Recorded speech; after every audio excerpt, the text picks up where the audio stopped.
The Maldives, a remote island paradise in the sapphire waters of the Indian Ocean.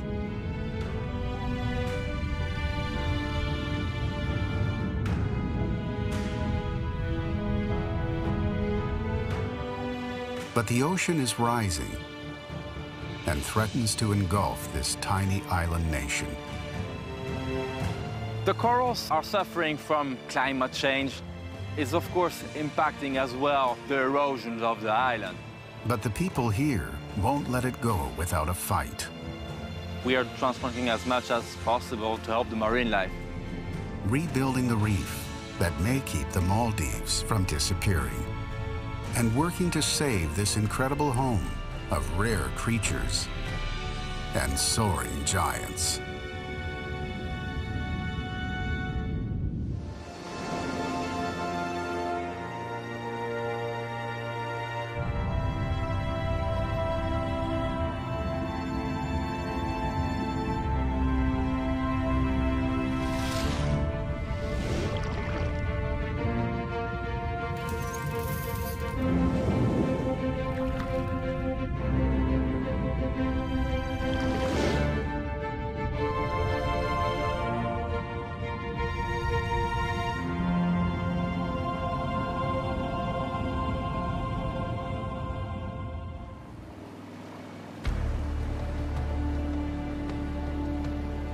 In the heart of one of the richest ecosystems on the planet, David Mesnard prepares his body and mind for a transformative underwater experience.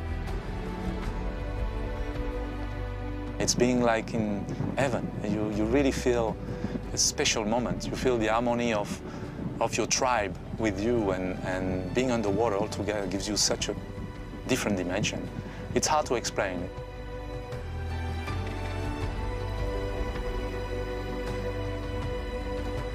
He's in the Maldives, a chain of low-lying islands in the Indian Ocean, surrounded by extensive coral reefs and blue lagoons that explode with marine life, making the Maldives a popular destination for divers.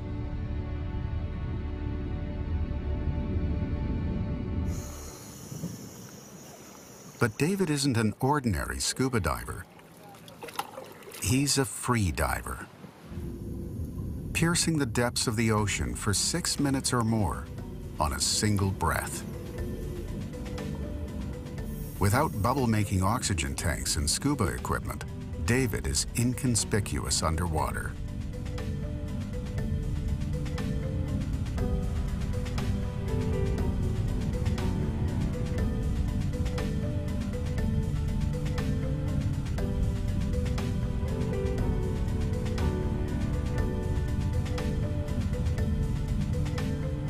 We try to interact with the big animals like the dolphins, the whale sharks, the manta rays, so it's very natural.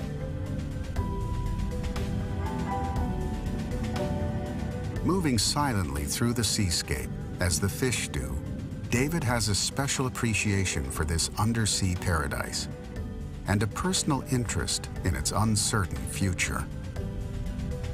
The Maldives have a lot to offer. This beautiful place. Far south, you can discover the Maldives like 40 years ago. There's not much interaction with tourism. There's still places where no one goes, and if you want the tranquility and peace, you can find it here, definitely. On this vibrant reef, David is rarely disappointed. The Maldives is the result of an ancient geological collision between India and Africa. It lies about 1,300 miles southwest of India. The 1,000-plus islands stretch over an area roughly the size of Maine.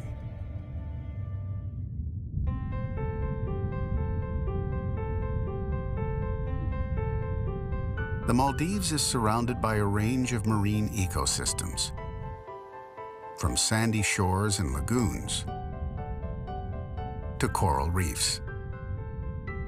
Nearly 200 species of coral provide a habitat for more than 1,000 species of fish, such as the oriental sweetlips, the schooling bannerfish, and the massive whale shark, the largest fish on the planet. The Maldives has a lot to offer. This beautiful place.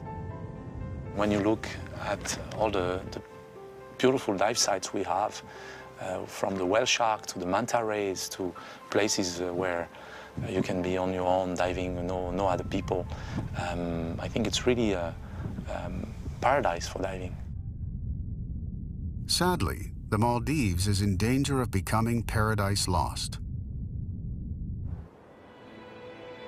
These islands are constantly changing. Currents claw at the rock, eroding the land with every wave and changing the shape of the beaches with every season. But the Maldives faces a threat far greater than erosion. The islands barely crest above sea level. The highest part of the Maldives is just 8 feet above the ocean.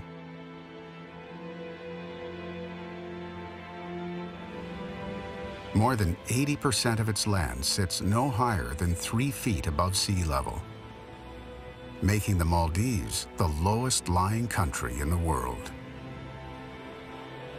As the warming global climate causes the polar ice caps and sea ice to melt, sea levels are rising. So much, in fact, that scientists estimate most of the Maldives will be underwater by the year 2100.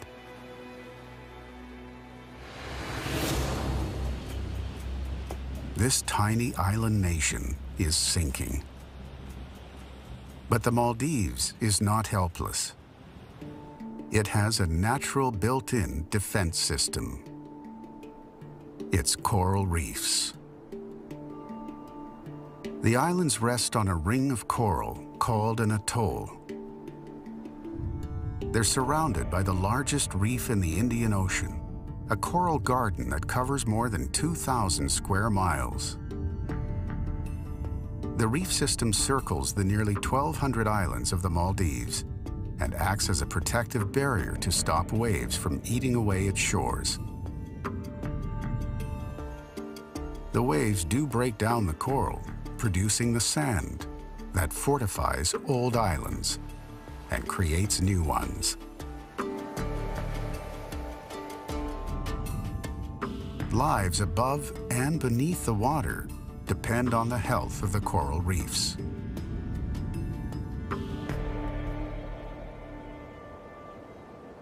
Ba Atoll is home to the Maldives Marine Discovery Center.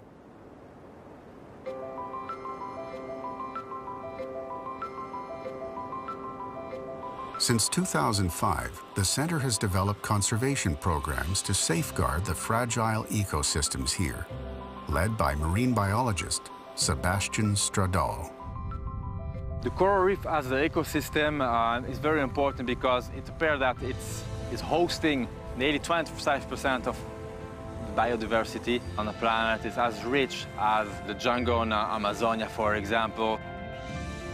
On the coral, you have more than 500 species in the Maldives, but all the different fish that are living on it, all the different organisms, the sea urchin, the sea cucumber, the crabs, the shells, everything. So it's a very, very important ecosystem.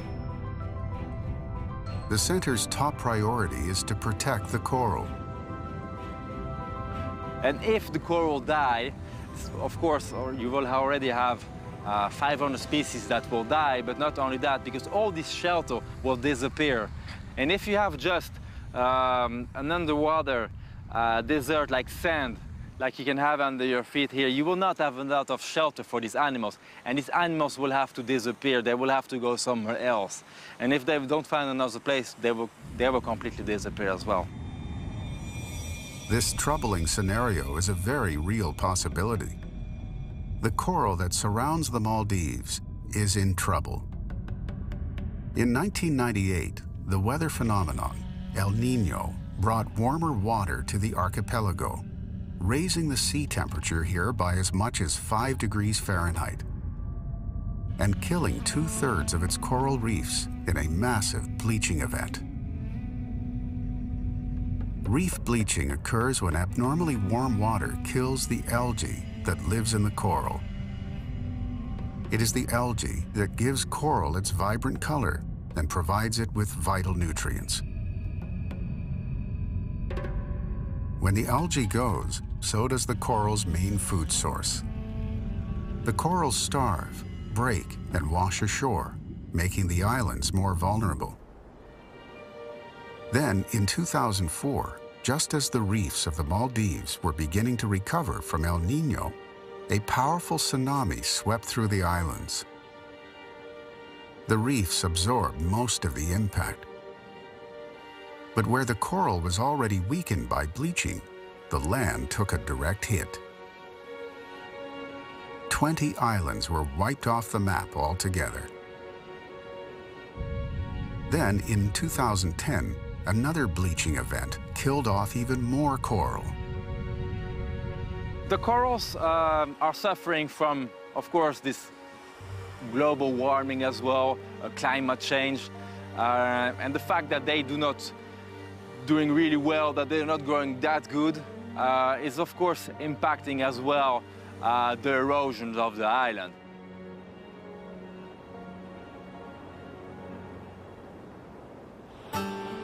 But the people of the Maldives aren't letting their reef go without a fight. The Marine Discovery Center is home to one of the world's largest reef projects, a coral propagation program called Reefscapers. The Reefscaper program plants living coral in spots where reefs are most needed to provide a refuge for marine species and help spawn a new generation of corals. But first, they have to build the new reefs. Today we're going to build a coral frame, a medium size, with 65 coral fragments. Sebastian and his team have carefully picked only the toughest species, corals that have proven to be more resistant to bleaching. We take this one because they are very colorful, they grow fast, they're solid, they're very resistant to our program, so they're easy to transplant.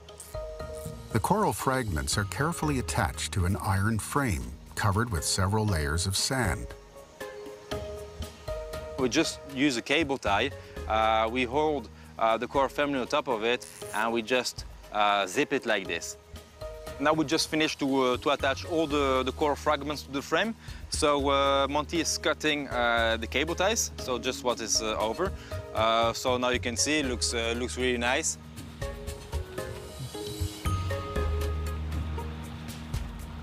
They install the frame in the water as quickly as possible to avoid stressing the coral. It is not a delicate process. The Reefscapers program has already installed more than 3,000 coral frames on the ocean floor. Every 6 months, they replace fragments that might have died and take pictures of the new growth to monitor the progress of the coral. Slowly but surely, new reefs are forming. The first year and a half is going really slow. The coral, they will attach themselves to the bar first of all. And after that, it will be exponentially because more tips will start to form and they will all grow at the same time. So after 3 years, we estimate that your coral frame will be covered entirely. As the corals take shape, fish begin to arrive.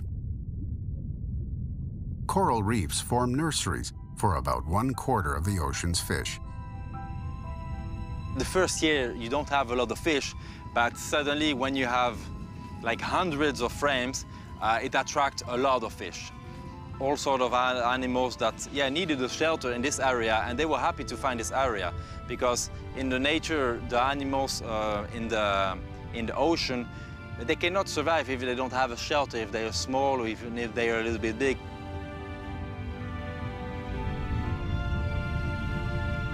Where coral thrives, so do other animals.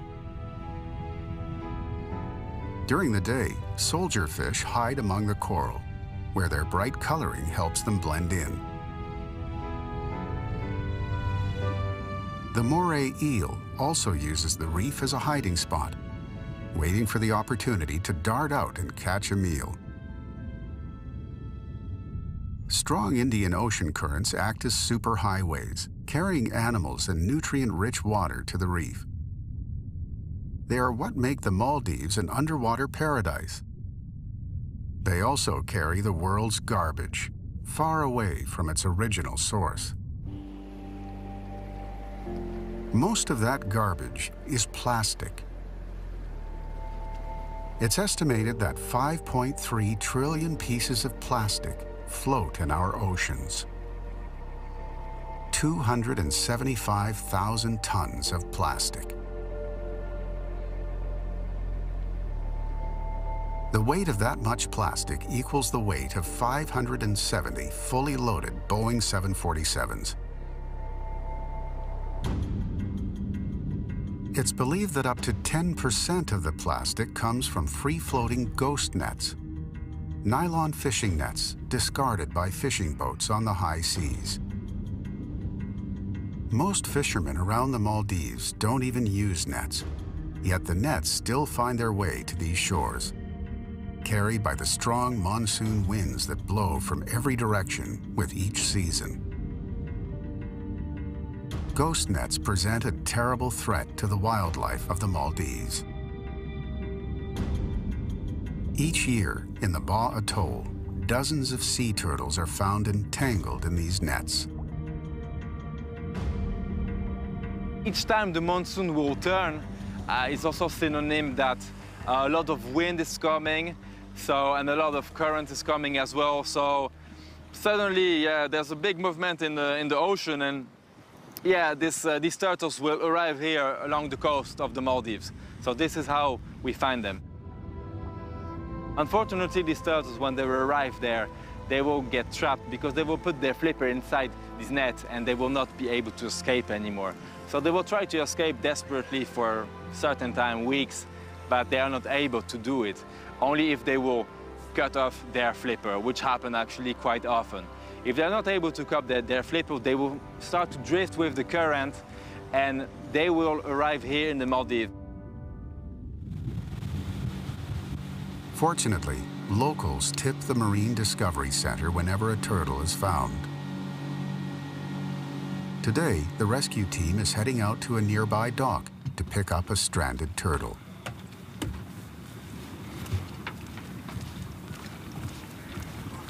Good morning, how's it going? Well, you can see the left front flipper have been cut, but it's already healing. Nearly healed already. Barnacles. A lot of barnacles. The animal is calm, so that's good. It's not very dirty as well. Looks in good state. So we're just gonna carry it and put it in our boat. It's an olive ridley turtle, named for its distinctive olive-colored shell. You can see the main injury is the missing left front flipper. It kind of looked like this. We can imagine it was a bite. It doesn't look really like a previous entanglement. Here you can see some wounds between the neck and the carapace. Not so bad. Olive ridley turtles are not meant to be in the Maldives. They're solitary animals that live out in the open ocean, often more than 2,000 miles from shore. The olive ridley is the smallest species of sea turtle. They weigh an average of 100 pounds and reach just 2 feet in shell length. But they are strong swimmers. An olive ridley turtle can migrate thousands of miles in a year by following the currents through the ocean.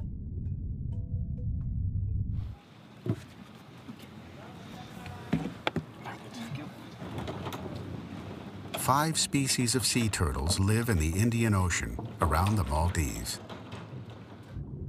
But it's the olive ridley turtle that rescuers see most often, likely because they're being swept here in ghost fishing nets. That's exactly what the team thinks happened to this turtle.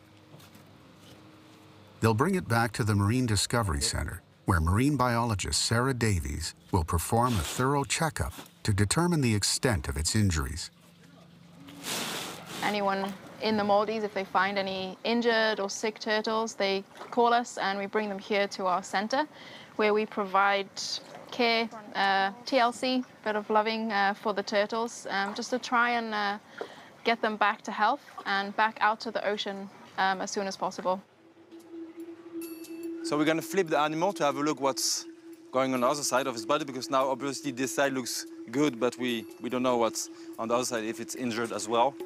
So just gonna flip it.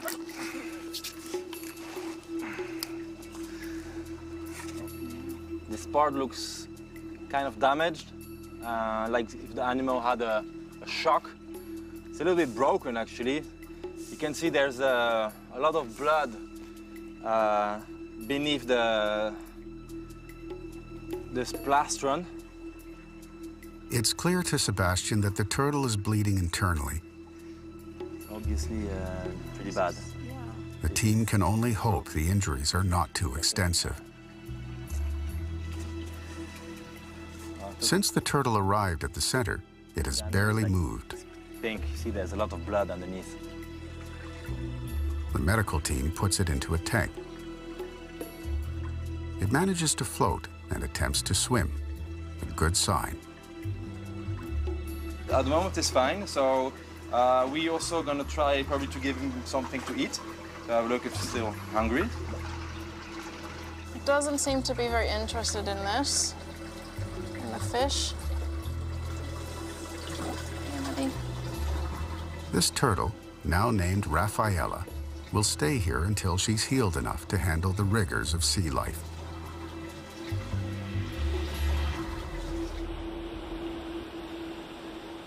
Later in the day, the Marine Discovery Center receives another call. It's a second olive ridley turtle. This one is in serious condition. It looks like it spent months entangled in a ghost net, drifting and unable to feed itself. So we just received a phone call from the police. They have found a turtle that was injured, beached. So we're gonna go there. It's an island about 20 minutes from here, and we're gonna pick up the turtle. Hopefully it's in a good shape and still alive. Yeah, hello, this is Sebastian from the Marine Discovery Center. We are there at Vandu now. Where are you exactly? Apparently we have very bad news. They just informed us that the turtle died. We're still gonna go pick up the turtle to have a look at it, why it died, see the species, to take several records, the measurements, the weight, etc., and put it on our database. The center keeps a record of each turtle they encounter. They'll use that data to find out how and why this happened, and hopefully stop it one day.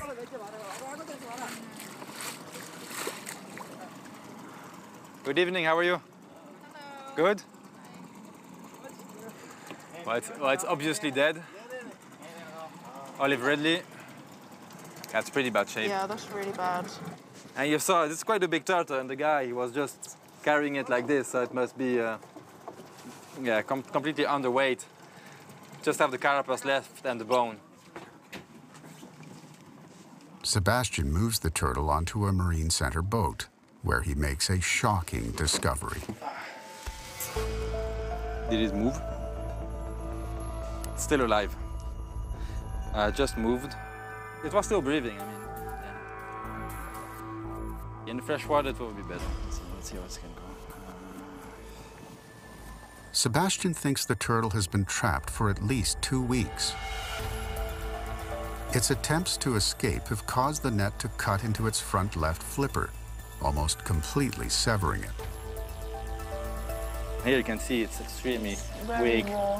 It's extremely bad shape, but you can imagine the animal was suffering for a couple of weeks, maybe months. And let's see what's possible to do now. The reef is going to be The team has never encountered a turtle in such critical condition before. Without a minute to spare, they head back to the Marine Discovery Center.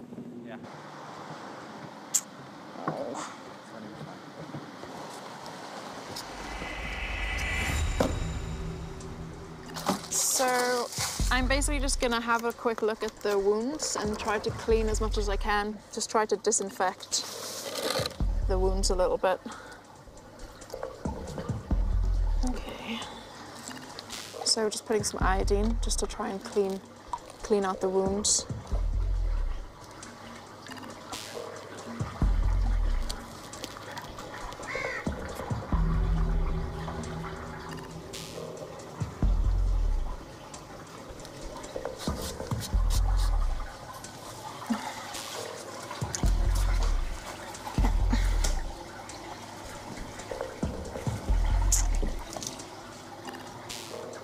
Let's see, now it's cool, it's in fresh water. It can hydrate a little bit, relax as well. So let's see tomorrow. Of course, the animal is still suffering a lot. And but let's see tomorrow how this one is going. If there's some life still.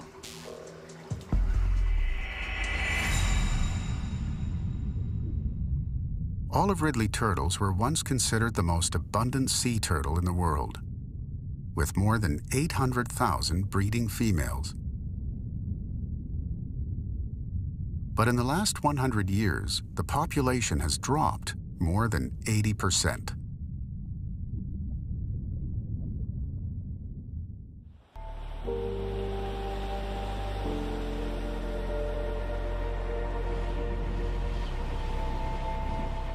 The new dawn brings bad news.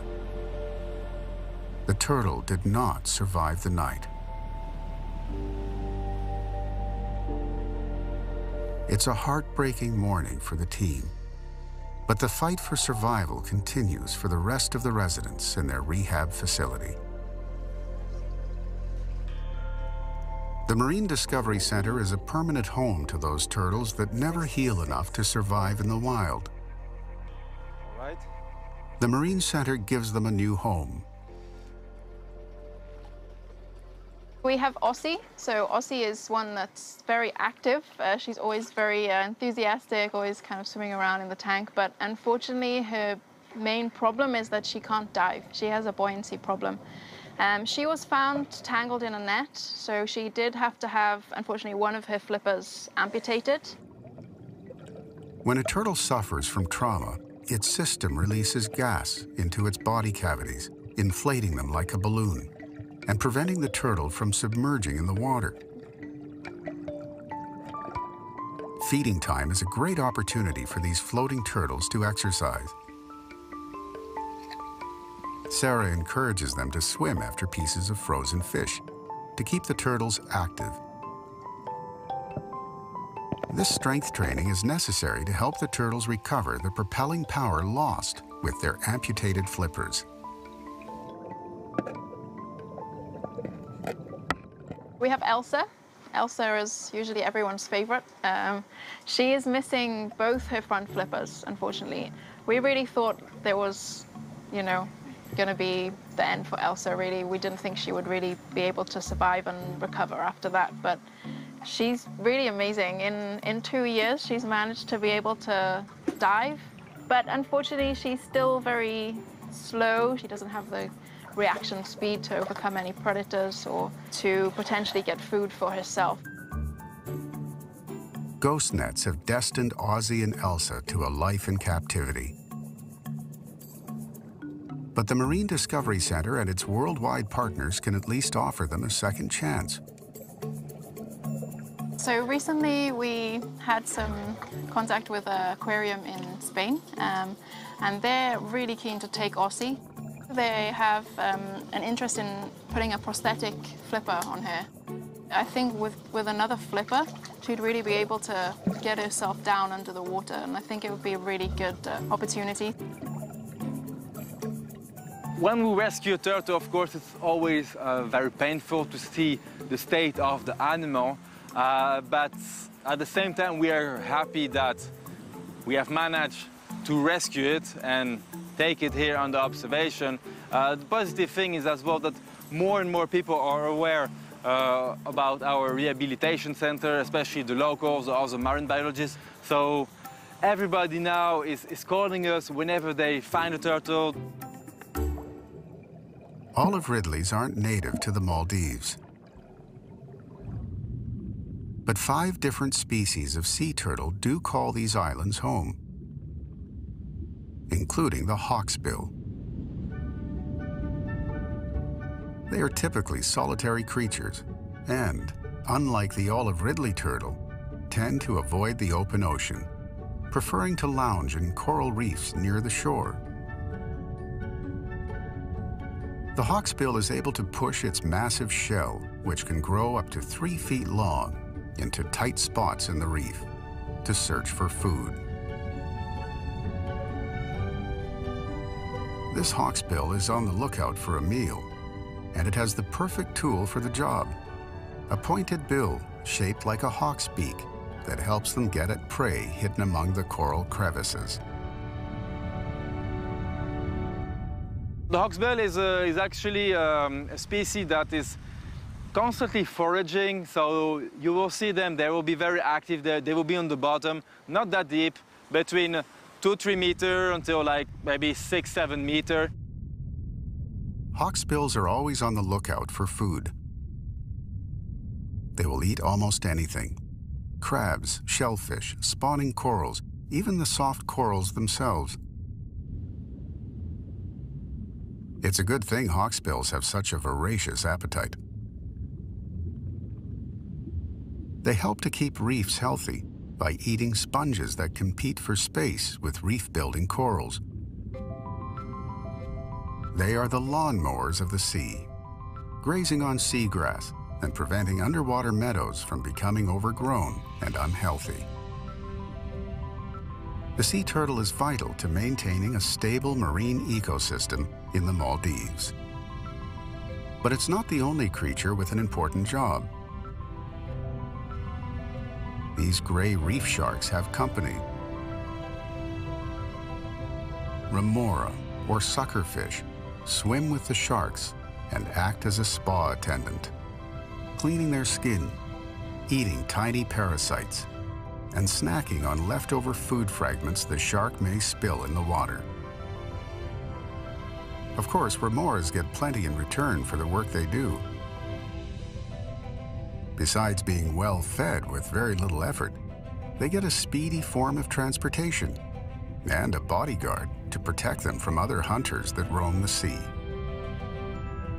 Remoras are powerful swimmers. Even when not latched on, they can keep up, swimming alongside the shark with ease.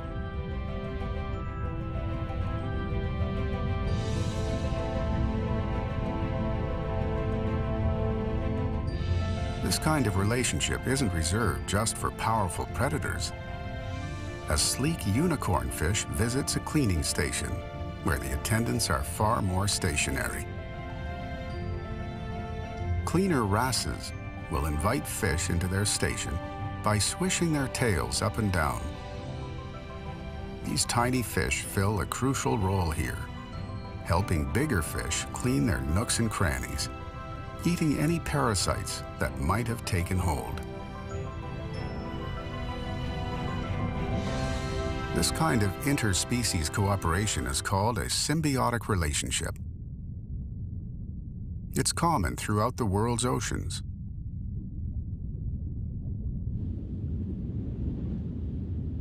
Clownfish, for example, have a special relationship with their homes. These colorful creatures live among sea anemones.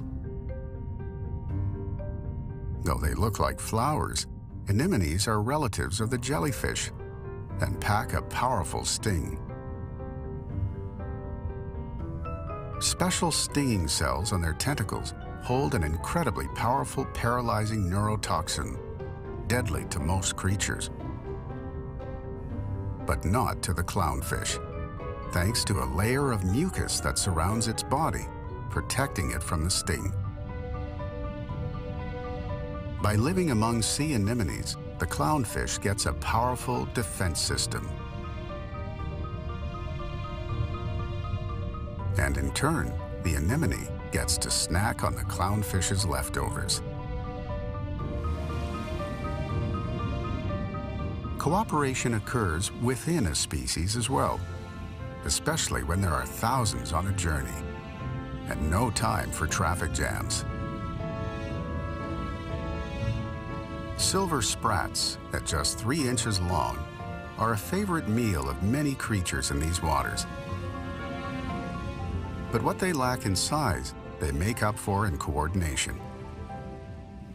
These massive schools swirl through the sea in perfectly choreographed swarms, dipping and dodging to confuse potential predators. It's as though the school has a mind of its own.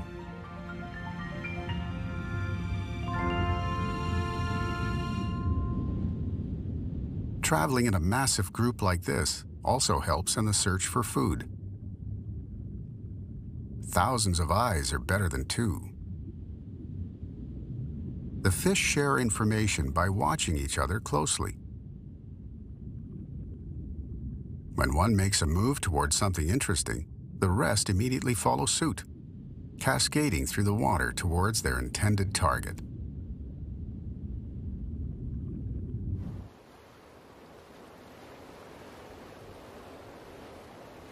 Manta rays, on the other hand, aren't known for traveling in a group. But here in the Maldives, they do, soaring through the water like eagles in flight. These charismatic creatures have exceptionally large brains. Some researchers believe that mantas, like primates, can recognize themselves in a mirror, though this self-awareness has yet to be proved.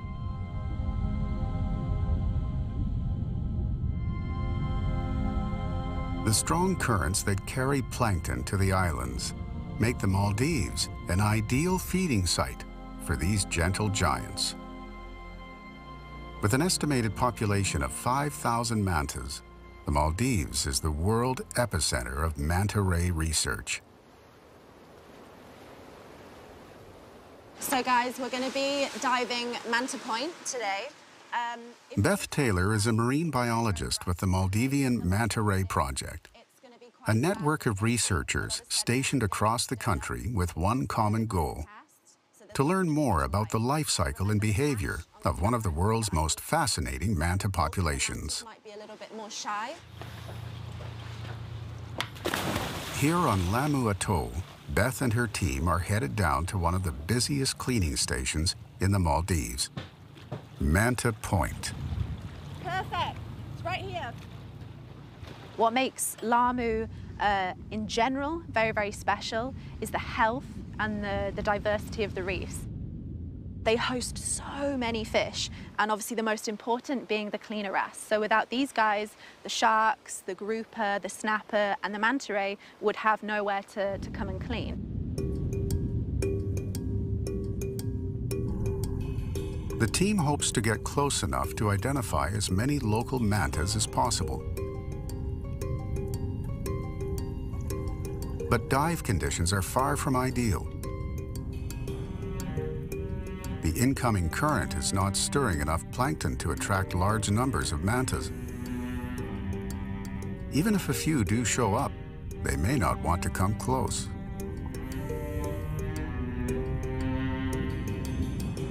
In low light with limited visibility, mantas must be wary of any possible predator.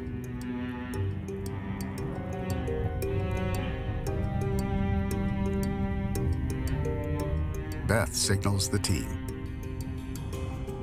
She has spotted a male manta named Harris. This may be a successful dive after all. Harris himself, he's a wonderful manta, but he is one of the more shy individuals. And this is mainly due, we believe anyway, to the slight damage he has on his cephalic fin. Cephalic fins extend from the head like devil's horns. They are essential to a manta's ability to feed. They funnel water and plankton into its mouth. An injured fin affects the manta's capacity, not only to feed, but to mate and clean itself. The team believes this injury may be the reason Harris is keeping his distance.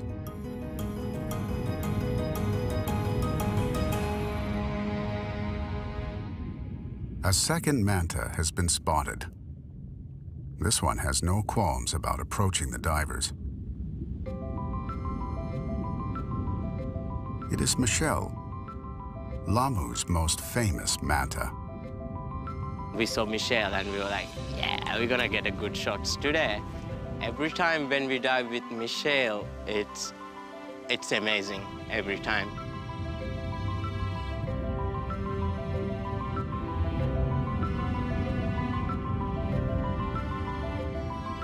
Michelle is different from all the other mantas.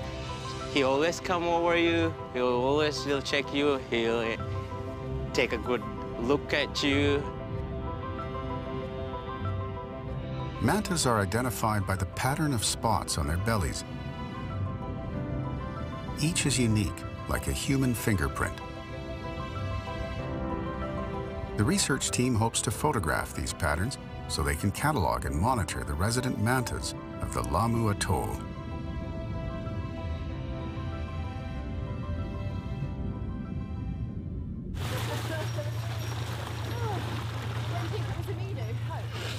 Back on land, Beth and her colleagues will enter the photos and data collected on this dive into a shared database cataloging the biology, behavior, and migration patterns of the Maldivian manta rays. Today was a lot more rough than I was expecting. The team's observations may help explain the low number of mantas at the cleaning station today. Did you notice how many very, very large grouper there were? Yeah. Really, Especially on the second dive. Yeah, exactly. Really, really dominating.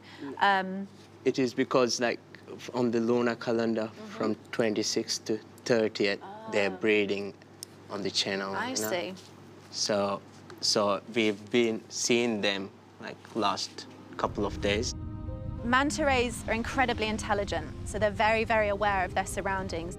For a long time, we've believed that this area could potentially be a spawning ground for grouper. And what I've noticed with my colleagues is that when the very, very large of the species are present, the mantas won't be there.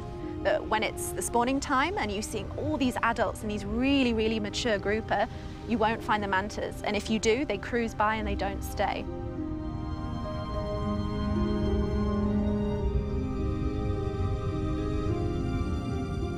Dive after dive, the Maldivian Manta Ray Project uncovers the complex behaviors of these majestic creatures.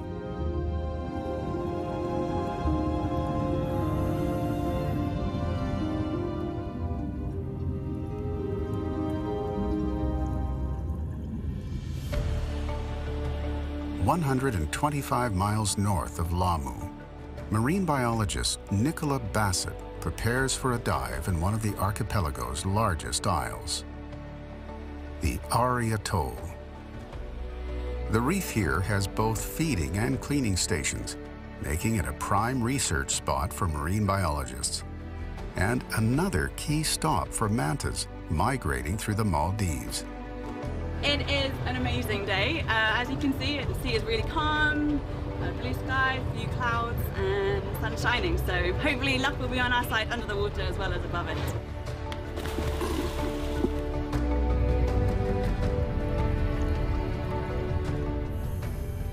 Parrotfish are the first to greet Nicola on the reef.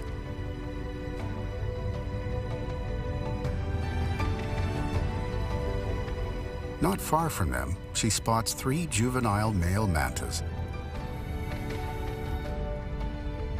Like humans, female and male mantas can be distinguished by their sex organs.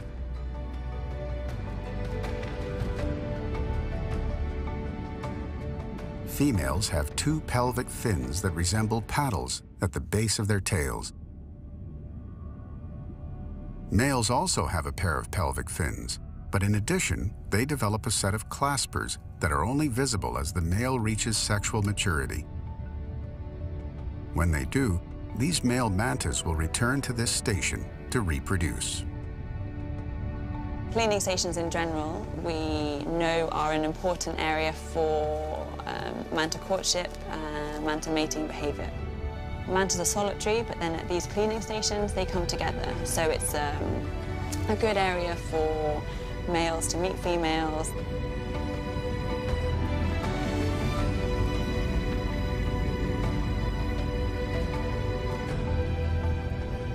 After 7 years and more than 25,000 sightings, the Maldivian Manta Ray Project has recorded 3,000 different mantas in these waters.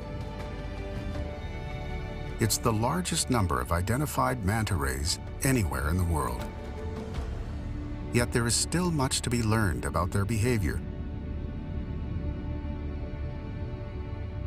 The charismatic fish with the largest brain in the ocean remains one of the most captivating wonders of this underwater realm.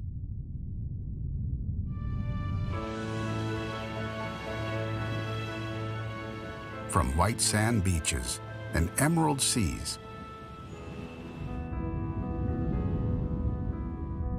to vibrant seascapes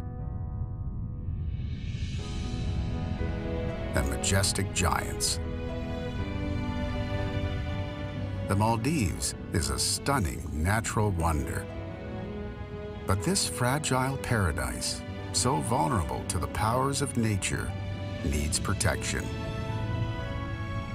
In this untamed environment, where coral reefs barricade islands from destruction, and fish develop alliances to guarantee their survival, every small effort counts to preserve this tiny island treasure, perilously scattered in the planet's rising oceans.